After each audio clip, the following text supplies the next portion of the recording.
Kazanın kaynak olsa, asmanın cayna dursa, çırpığın çınar boğulur, mümesi cayna dursa, car kırap cayna demek, car şova barda sebep, ay kulağından aradım,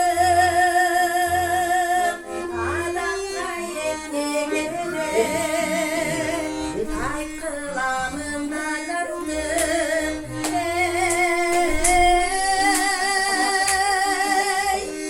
adamla yetne gerek.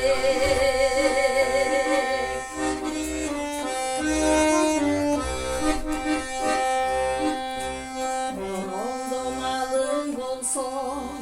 koltukları carın olsun, çakırıp çay verir, çay verir alın olsun, su oldu bana demir, suyu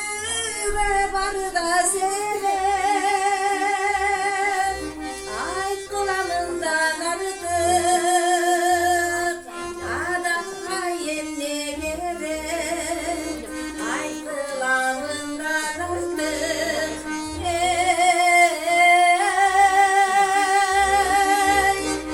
adamla yemle gerek.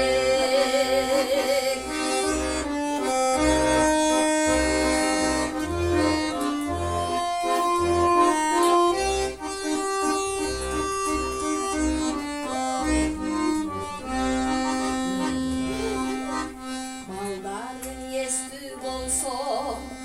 alişke yeptün olsun,